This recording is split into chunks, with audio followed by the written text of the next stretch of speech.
ada satu pola yang mulai terlihat di Bali ini. Awalnya itu epicentrum berada di daerah Kuta, seminyak legian untuk digeser ke daerah Canggu dan Kuta.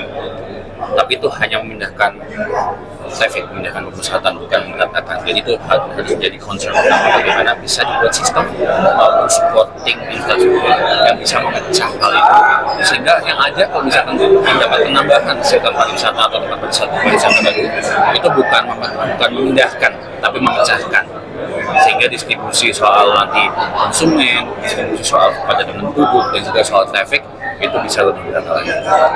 Kalau di Bali Utara itu perlu dikaji ulang sih, karena sudah ada beberapa kali presiden terkait pembangunan bandara, ternyata karena planningnya itu tidak optimal dan hanya dijadikan sebagai komoditas politik, itu tidak tercapai objektifnya. Dan yang saya lihat tadi belum cerita terlalu banyak soal Bandara Bali Utara, itu kalau saya pribadi masih perlu mengakses urgensinya itu seperti apa, karena tadi argumen yang diberikan adalah untuk memecah kepadatan penduduk, tapi saya rasa hal itu bukan menjadi suatu solusi melalui bandara. Tapi apabila nanti terdapat, saat saya mengakses hal itu, terdapat beberapa point of view baru yang memang ternyata memberikan manfaat luar biasa, hal itu pasti juga menjadi satu hal yang perlu menjadi perhatian lagi. Yang saya hindarkan adalah itu hanya dijadikan sebagai bahan politik. Yang perlu dilihat dari awal itu sebenarnya data dulu sih. Data yang masuk dan keluar atau data pariwisata di Bali itu sejauh ini yang berbeda itu apakah dari domestik atau dari mancanegara.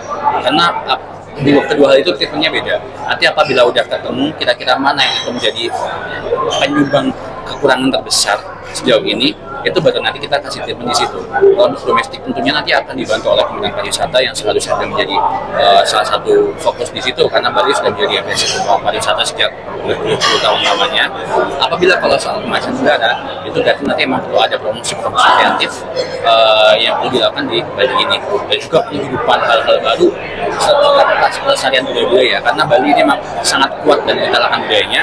Jadi bagaimana menjaga kultur dan marwah budaya klasik Bali, tapi dikemas dengan cara-cara modern dan itu menjadi perhatian.